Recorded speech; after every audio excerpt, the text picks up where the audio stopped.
Morning, everybody. You're welcome to the Discourse with Jimi Disu, and it's brought to you, let me add, proudly by MTN. MTN has been sponsoring this program now, for about 9 years, 9 or 10, and so they've been a great support. Indeed, I remember that we had a Discourse anniversary. I think the first or second year. And since then, we hadn't been able to do, for statistical reasons. But I'm going to revive it this year, I hope.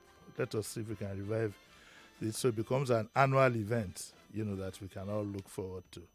There's only one Discourse, so don't mind any other Discourse that you hear. There's only one Discourse. And I put it together, and stuff like that. But I don't want to go into all that. So, today, I was going to talk to Angela Jetumobi about how far. We're going to assess how far this government has gone and so on and so forth, the latest development. We're trying to get her on what's it called now? We're trying to get her on Zoom. We're having connection problems, but we're working on it and hopefully. Meanwhile, on Tuesday, I'm going to get a lawyer, one of my lawyer friends, and we're going to look at the judgment of Bobrisky. But I wish Kofi Battles was here for me to tell him. I told you so. It's not a legal issue, really and truly, the way I look at it. I think that it was more of an attempt to rein him in. And for me, judgment is predicated on one major thing. What does the law say? What sentence does the law dictate?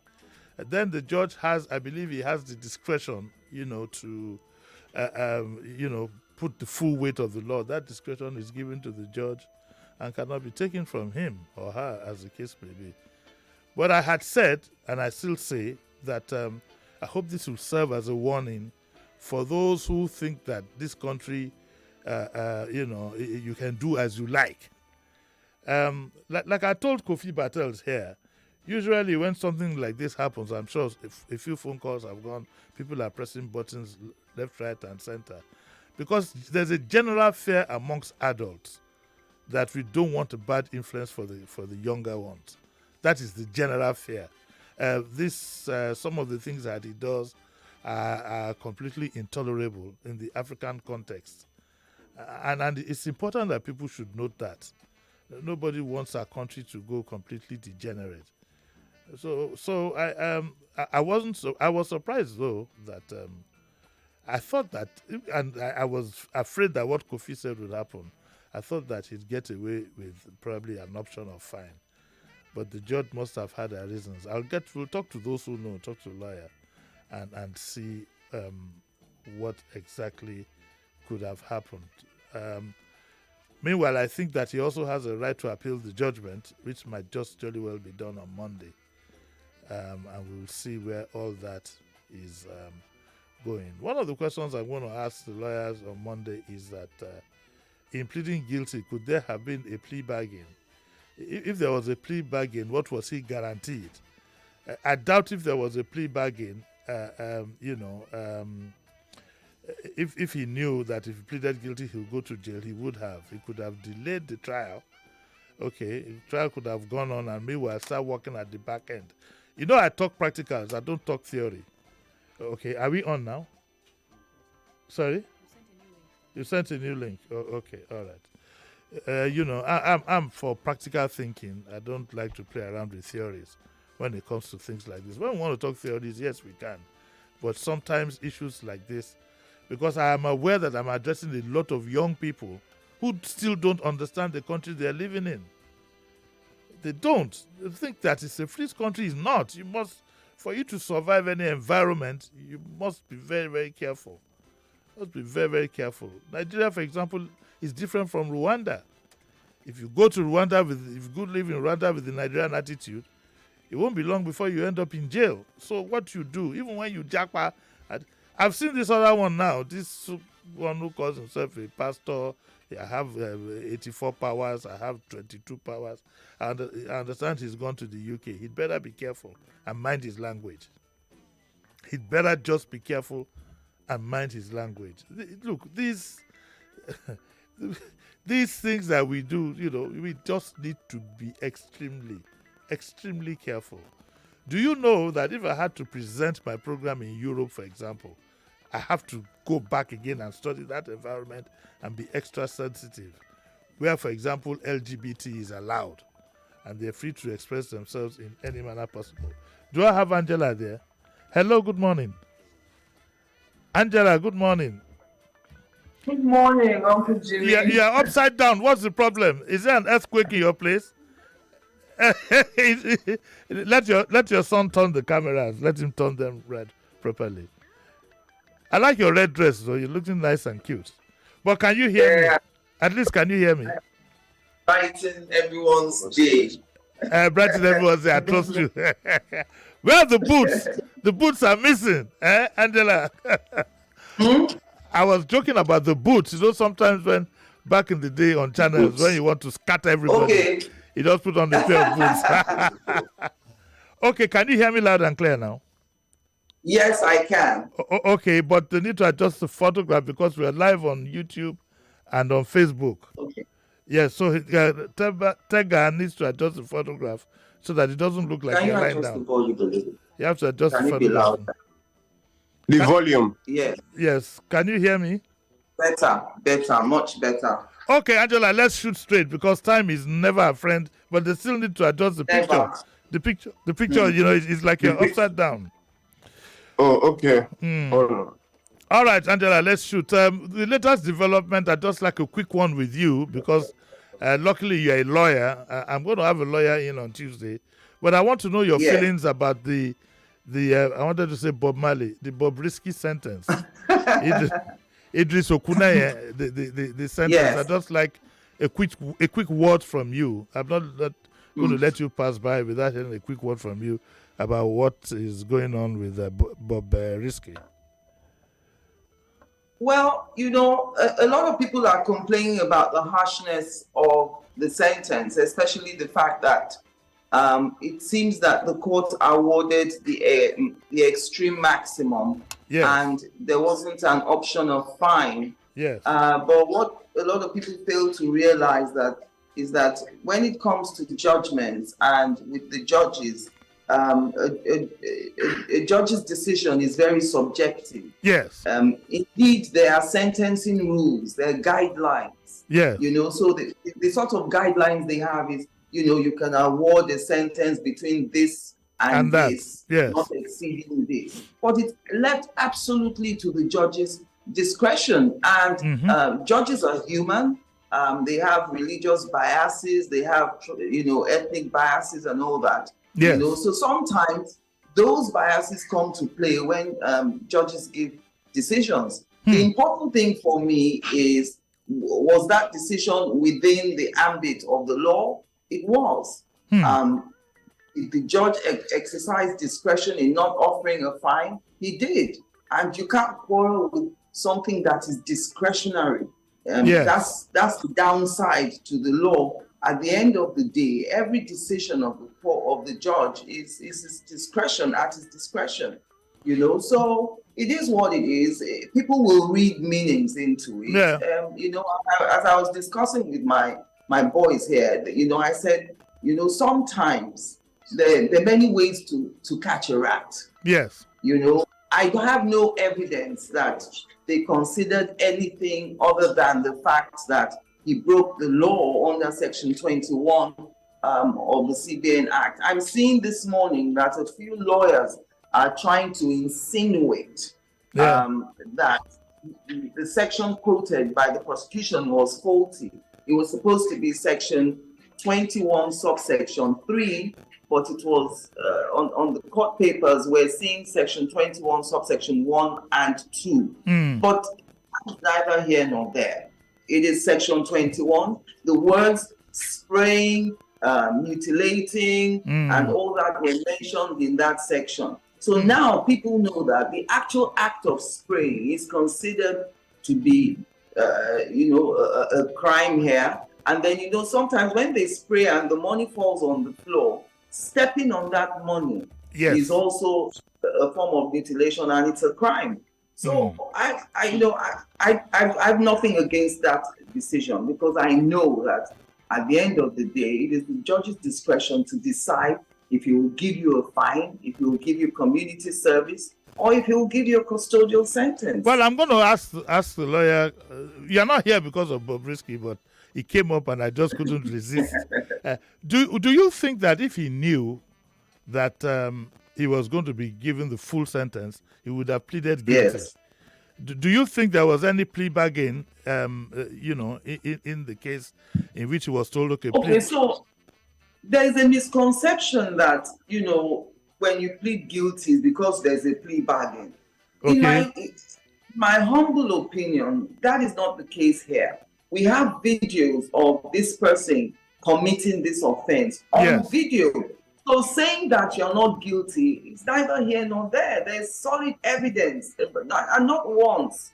They go to these parties, they're all doing the same thing. So now that has put everyone on notice that this thing, something late Uncle Ted used to say, that don't try government, because sometimes they will always find something to They will put some fire on your neck and you will be shocked where they dug that out from. Yes.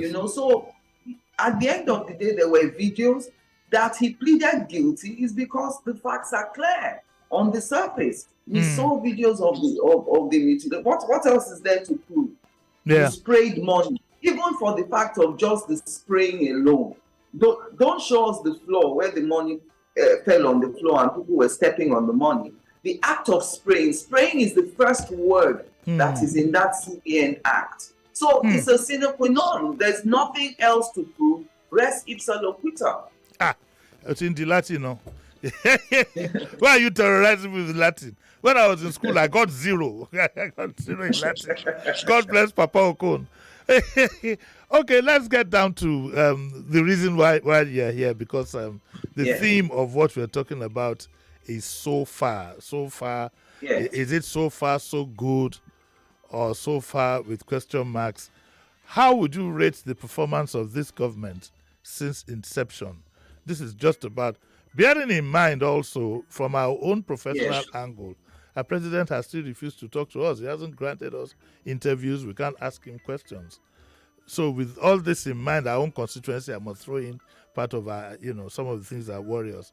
But generally, how also remember that in as much as there was a false start, it appears, I'm using the word carefully, it appears that at least in the area of the exchange rate, there seems to be some kind of improvement.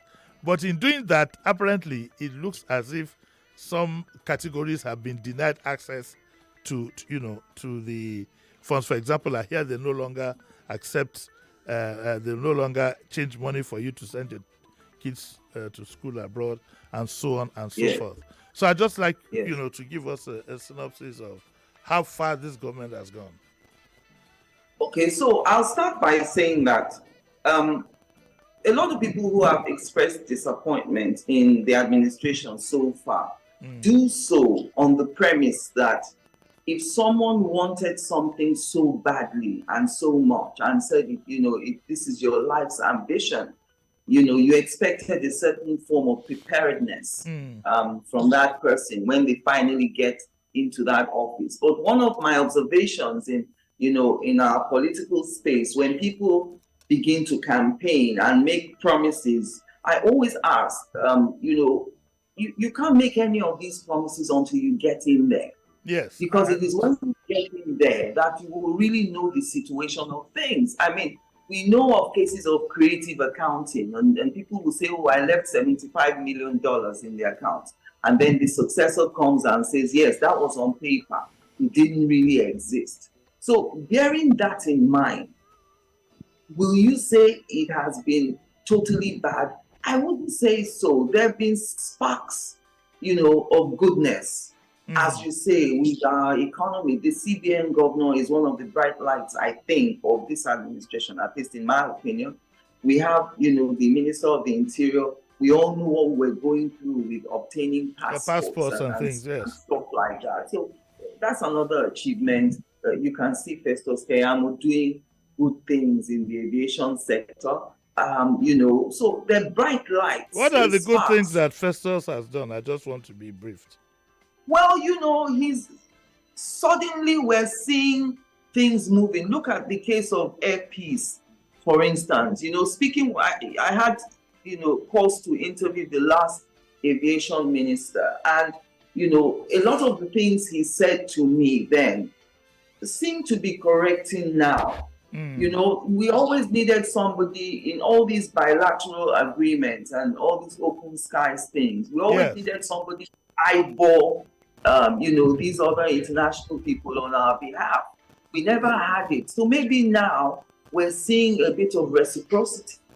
The downside to that is, as EP seems to be doing well, I hope it will be, this kind of personal involvement that Festus Keyamo put to this deal and made it happen.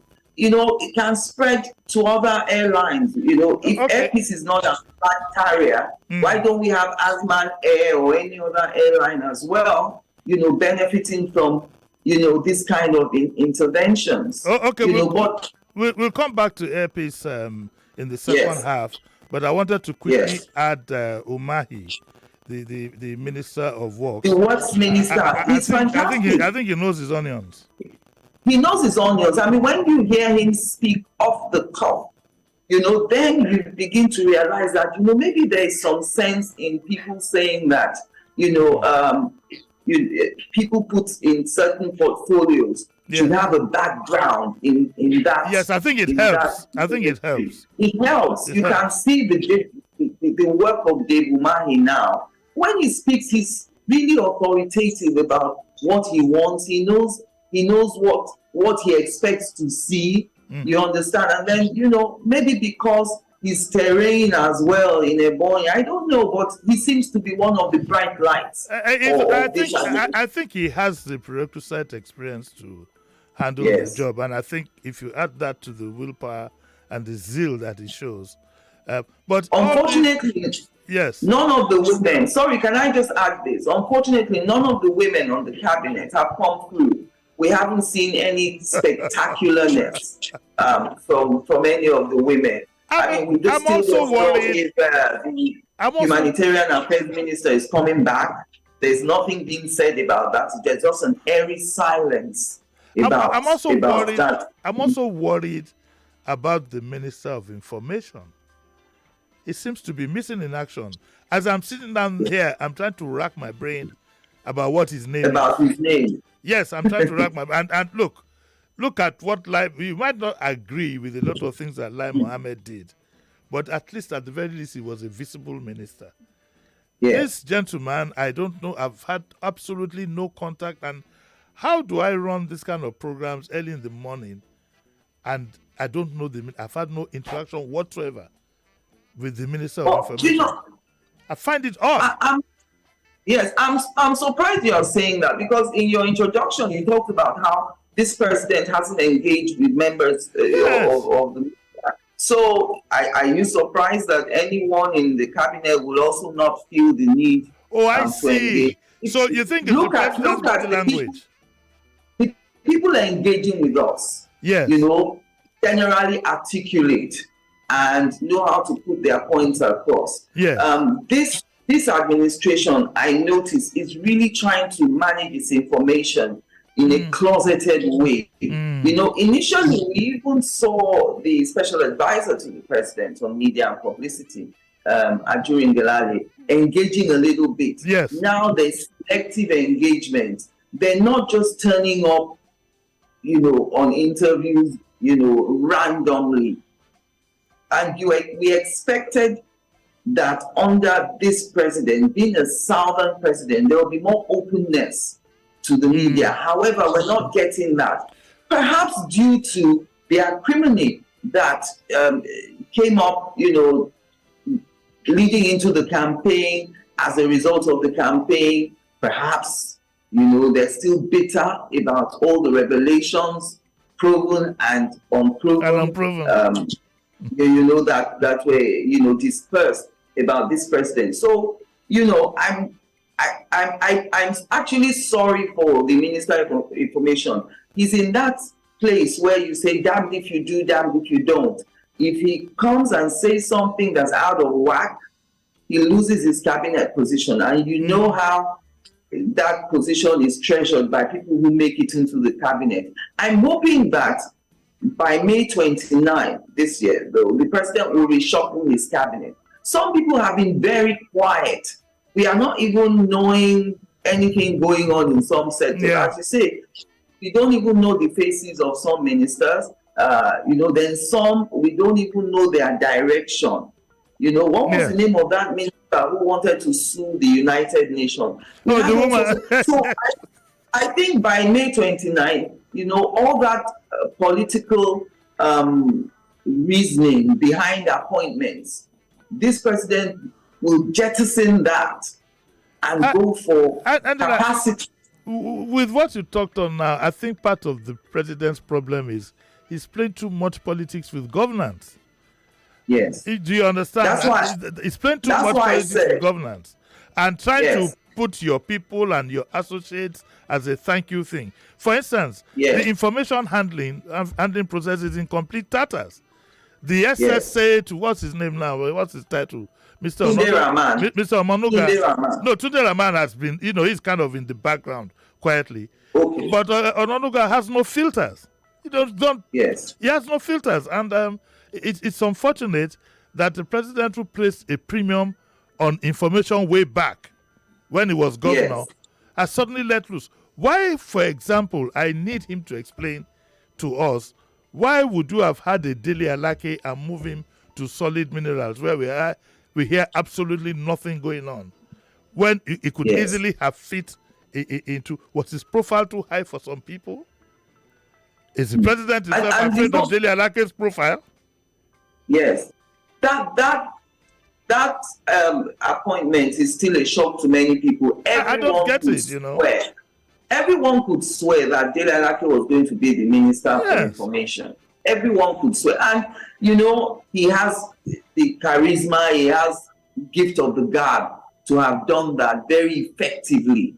You understand? But then we had him posted to solid minerals, and then he's appointing mining marshals.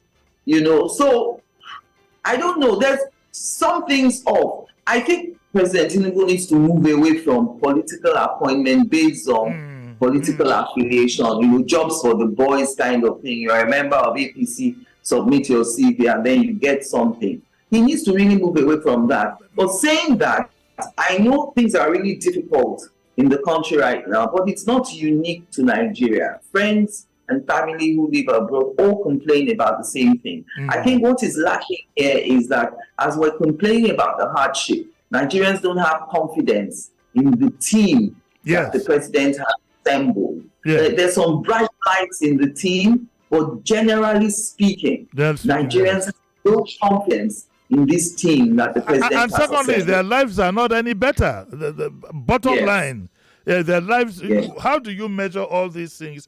It's good to have the bridges, it's good to have the roads. What about the bellies of the people? I see that the government concentrates on numbers and figures. We would rather look at the humans.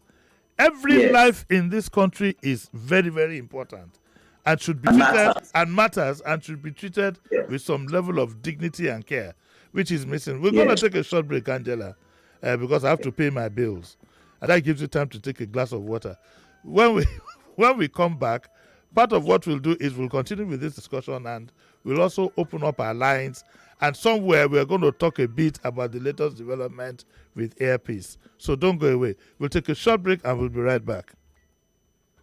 The Discourse with Jimi Disu. The Discourse with Jimi Disu continues in a moment.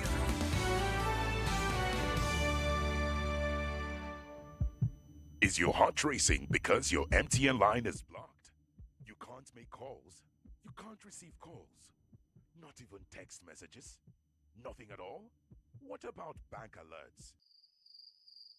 All these happened because you haven't linked your NIN to your MTN line. Unblock your MTN line today by linking it to your NIN.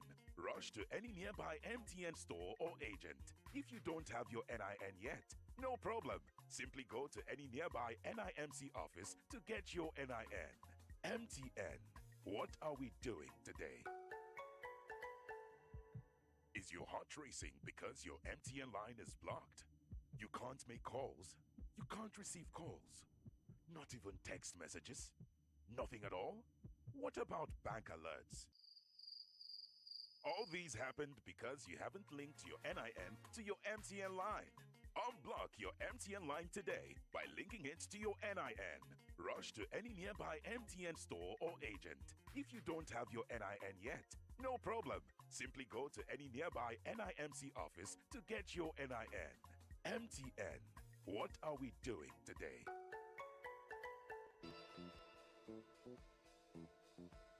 And now, we are back on the Discourse with Jimi Disu.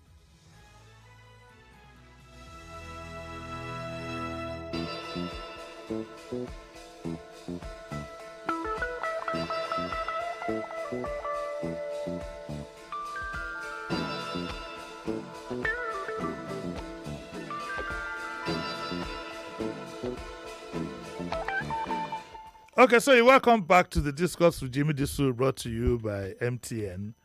Remember that I told you that on Tuesday on the Daily Digest, I'll go to be talking to a lawyer, most likely either GT Ogunye or one or two or three lawyers that whichever one can get into the studio, and we'll be looking at the Bobrisky judgment and the social implications.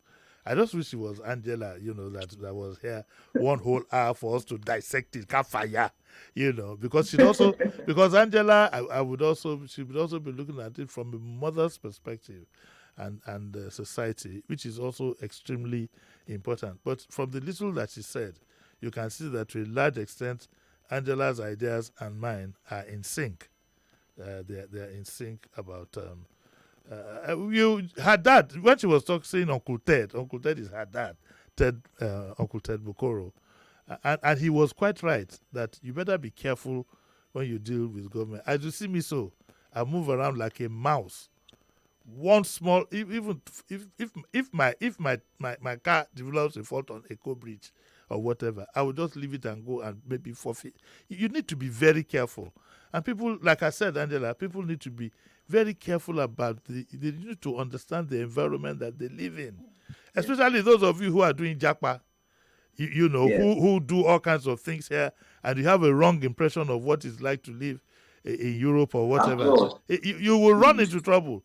I saw this is just an aside that we can gist about, but just let me know. I saw that one Jack in the Box guy, some pastor, whatever, jumping up and down, says it's in the UK. He has these powers and that powers. I know, Baba Emashimi. You know who I'm talking about. You know who I'm talking about. You can easily run foul of the law. You need to understand. What we are told, Oyinye, is that when the chicken gets to a place, it starts with only one leg until he shows himself, then he puts the second leg down. Mm-hmm.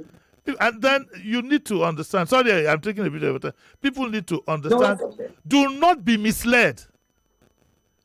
People see you headed in the wrong direction and they urge you on. And that's what Bobrisky will be realizing in his cell this morning.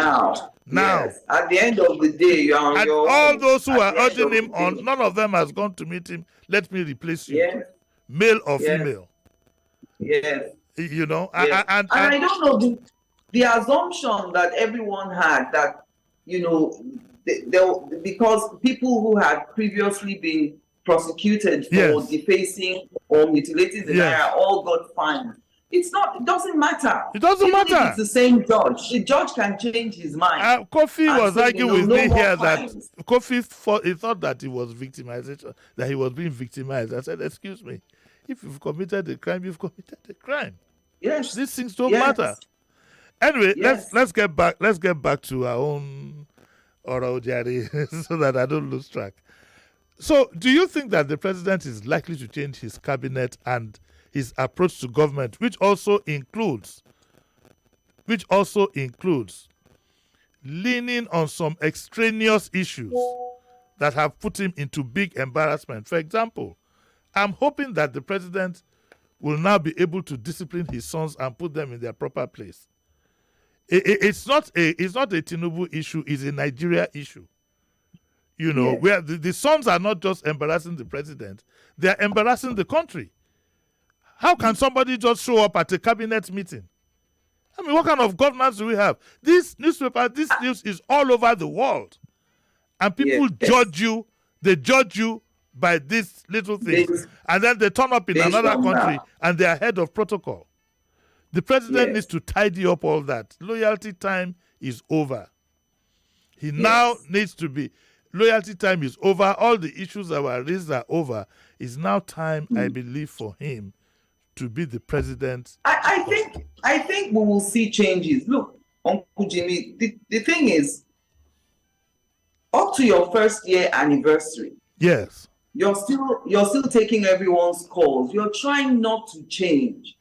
You see, when people are elected into office, when you interact with them, you see the changes. You see how things move. In the first year, they're still trying to be accessible. They're trying not, they're trying not to. They don't want people to say, "Oh, you've changed. You don't take calls again. You don't reply messages." So they're all still trying to keep at, The president, I think, by the time it's May 29, and by the time that what's that lady's name who has set up that app, the policy coordinator woman, who was in the ports authority. Usman, I think. Her name has escaped my mind now, but you know the lady I'm talking about. Now she's put up that app. We're seeing the app. People are going on there and monitoring performances of all the ministers. We're seeing that. Now, I think by the time those reports come in, the president will know who has capacity to perform, and who's, sometimes you're already doing the work, but you haven't seen the results. Yes. So I suppose that, he will see your trajectory and say, okay, look, this person is on the way there. He will soon arrive. Then you will see those who haven't even left the station yet. Yes. Many of those political appointments, many of them need to be looked at again. I have nothing against political appointments. I just wish that, in selecting politicians to positions, they would select politicians who have the requisite knowledge about that sector they are being posted to. Yeah. So, it doesn't matter that whether they are members of the party or not. Are they qualified for that seat? That's what's important. And there's no dearth of Nigerians who are, experts in different aspects of life. The problem here is this need that you need to be a member of a political party. I know many people who would like to serve, but they don't want to necessarily join any political party. But the way the politics is constructed, the way our constitution is and everything, that is the test of your ultimate loyalty. When they want to appoint you, they tell you have to join the party. Even though you really don't join. Time is not on our side. Time is not on our side, so it appears that I might be rushing you. The president also needs to pay attention to this criticism of nepotism. It is very, very. You cannot carry a nation along when it is perceived. Yes. Uncle Jimmy, think about what I want to say now very carefully. Yes. Every president that comes in, you know your people. I don't know how to explain this. We saw this under Buhari as well. But we didn't see it. We didn't see it under Obasanjo. Obasanjo consulted people who gave him Okonjo. 1 second, please. Who gave him Okonjo Iweala? Who gave him recommended Ezekwesili, El Rufai?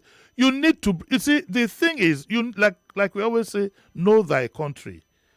Once you have nepotic habits, other people just sit back and allow you fail. You remember the president had to call on the civil service again to appeal to them to Yes. support him. It's because of what he has But caused. you know that.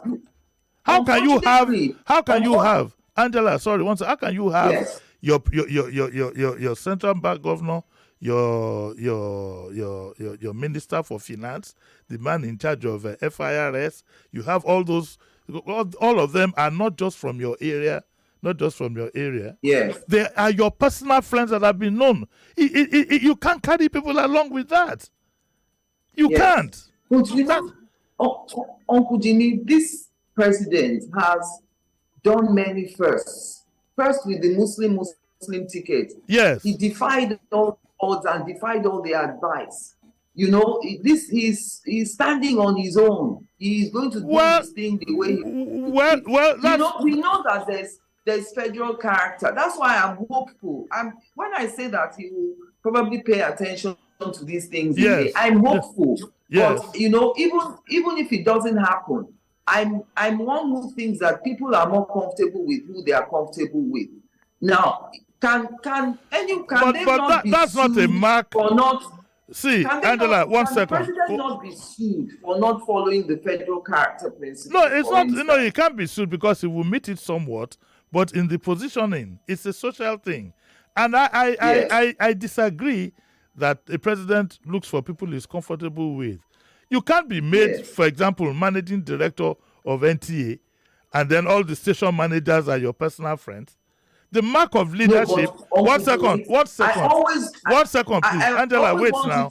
Wait, Angela, 1 second. Yes. The mark of good leadership is that you go and look out for even people that you don't know but can do the job, which is what Obasanjo did. Okay, we need to take a call here. The other line is not working. 0700 is not working. So you are all allowed to use 0201 465 7190. Morning, Uncle Jimmy. Morning, sir. Who's calling? Is my name. Yes, sir. Observation. The Dele Alake case, to me, is very intriguing. I stayed in Abuja, and I know I was very close to Yansara and all the mining issue. I celebrated him choosing Dele Alake as an investigative journalist that has shown that he can really dig deep into the management of all these things in the north. And I think that we are really achieving a good goal there. Yes. And then for the Cardoso, the Lagos-based thing, our president is a socialist, and he is very good in his own line too, selecting professionals. And what he has done in CPN today is yielding a lot of good.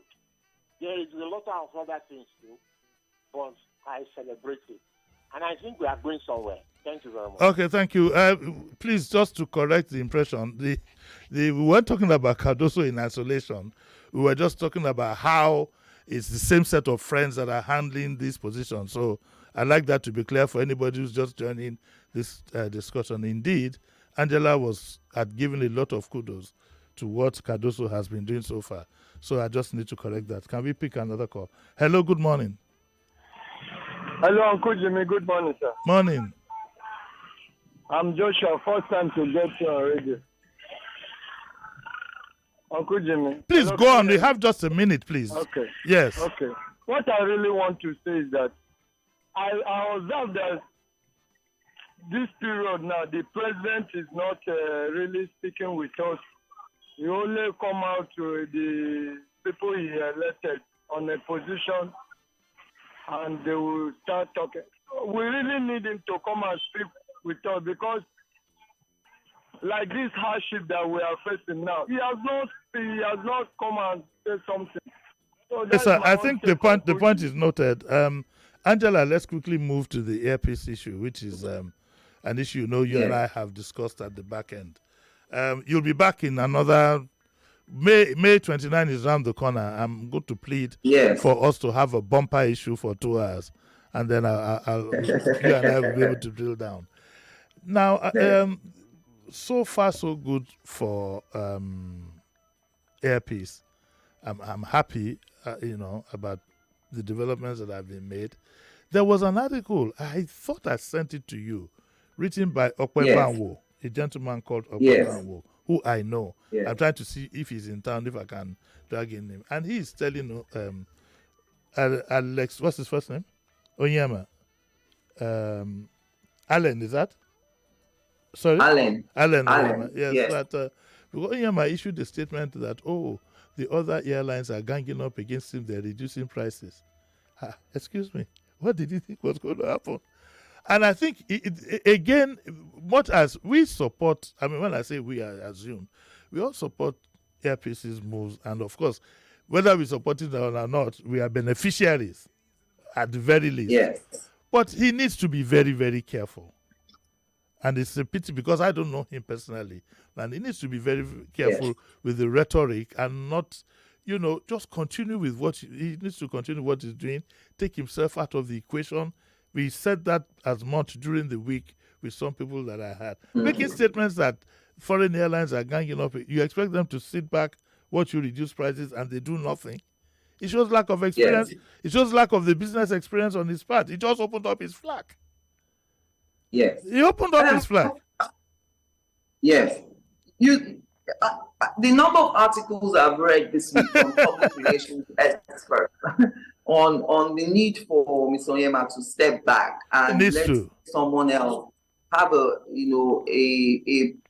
proper spokesperson for the airline. But one thing I can't take away from Mr. Onyema is his passion.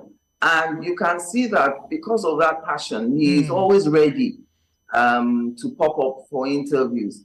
As he goes forward, now that he's on the international stage, he needs to really think deeply about appointing a proper spokesperson that will be more professional in speech and not bringing all these extra and sentiments, emotional talk. Yes. Then talking about the ganging up, you see, that's the thing. If it was a professional spokesperson, there would be a way they would craft that sentence without using the words ganging up. Yes. After all, he is a private business.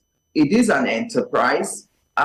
When you put your tickets at 1.2 million, you also did the other airlines back. Exactly. So, did you not expect some retaliation? The other thing is Nigerians need to understand the aviation sector and the way tickets are priced. I hear a lot of people saying, Ethiopian Air is down to 600,000 and this is down to 800,000. You really need to read the rules on the ticket.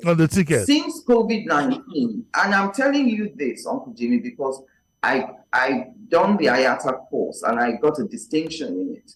Really? Since COVID-19, airlines have unbundled their tickets. Yes. So now, on the same flight, you will have somebody who paid 8 million in the same cabin with someone who paid 2.5 million. Yes. And they've unbundled these tickets to the point of, are you traveling with luggage? If you're not traveling with luggage, your ticket is reduced. Will you eat meals on the flight? Do you mind sitting at the back by the toilet? Do you want to be the last person checked in?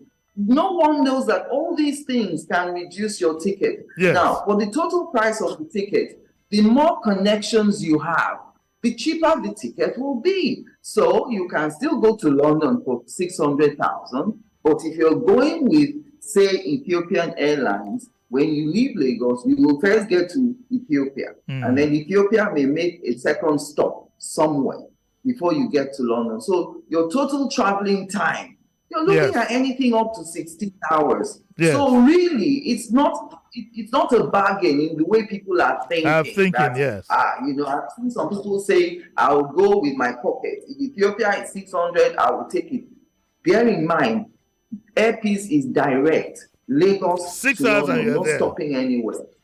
6 hours and you're there. If you take any of these other cheaper ones, you're going to stop in the country where that airline originates first, and then there may be a second stop along the way. Like Molue, they'll be stopping and carrying people. Some people will get down, some people will come on. So you have to bear all those things in mind, But I agree with you that now is the time to consider a professional to handle, the communication, the corporate communication coming from airpeace. It's global. We were seeing airpeace all over. It's all the foreign media, foreign newspapers are talking about it. I mean, earlier on in the week, people had complained that Gatwick Airport didn't welcome the inaugural flight of airpeace. I think they were listening, and they subsequently did, and even urged people to utilize airpeace for their journeys to Nigeria. So I agree with you, but I'm sure enough people would have told him. Will he listen? The thing is, when you're a private man in business and you've grown the business to a certain point, you have a definite vision. So sometimes when people give you corrections, no matter how constructive that correction is, you say, at the end of the day, I have the vision. I know where I'm going. So and most importantly, the Nigerian factor is my money. Yes, it's my business. It's my business. It's my business. If you want to do your own that way, if you want to wear a jacket for your crew, go and open your own. I'm wearing a Seagu for mine. Yes. That kind of thing. So, all these things, we'll wait and see as the days go by if any changes will be made. But whether or not he will fade into the background, I doubt very much that Allen will be the type of owner of an aircraft that will fade into the background. He won't. It's sad because in '83, I was consultant to what was then British Caledonian, and so one time we were expecting the chairman. And so we ran to the plane as soon as he landed. That was the chairman, and we were looking for him. And so we just assumed that he didn't come with the flight until somebody told us that no, the chairman is sitting at the back of economy, in the economy seat. So I was to ask him later that, sir, it's a bit odd. He said that for as long as there's a fee-paying passenger, I'm just a servant here. I think this business has to, it has to have a national outlook. To carry people along, and my advice is what we've left to him to take it or not. I hope this one stays. It's been sad to see Arik or Bellevue, all these airlines come and go, and it is our hope. It is our hope. That's why everyone is chipping in. Yes, and I don't believe in setting up some national airline. You don't need to.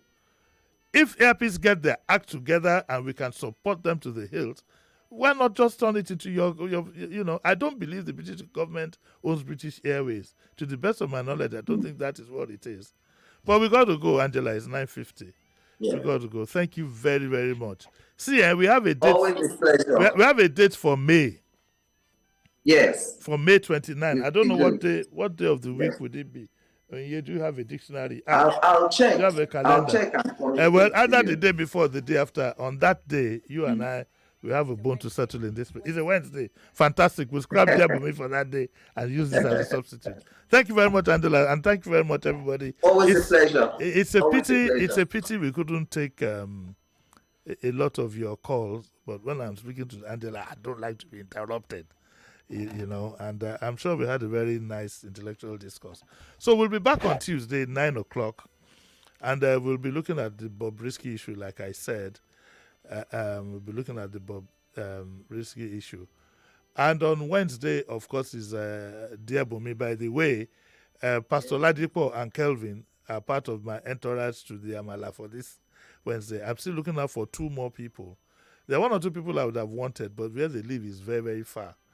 But I still need 2 more people so that they'll follow me to go enjoy my birthday sponsorship of the Amala group, which incidentally is a bit of Dear Bumi's baby. Onye, yes, I'm offended. Please don't be offended. Think about your fine shirt. I'm not thinking that. Let us first I think you should think about your fine shirt. No, I like my fine shirt. Yes, exactly. Let's focus on that. Let us eat that because we cannot say whether it's he or she that gave me the shirt. We Oh just my say it's goodness. it. Let us thank This it. is your one of your many birthday presents. No, it's the actually. only one I got. Oh, really? This is the only gift I got. Can you this one. imagine? And it was from it. Oh, that's so touching. This is an inside Happy joke. birthday, Uncle Jimmy. I forgot you. to say that. Thank you, Angela. So, but I'm offended. And Uncle Jimmy, no, if by let's next not week, mix the mood. okay, folks, I got to go enjoy my Saturday, enjoy a bit of football and so on and so forth. I'll see you all on Tuesday by His grace. Bye.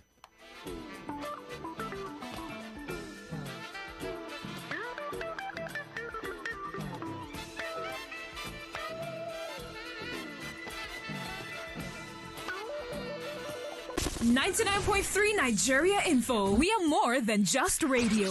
Subscribe to our YouTube channel at Nigeria Info FM. Check us out on Facebook at Nigeria Info.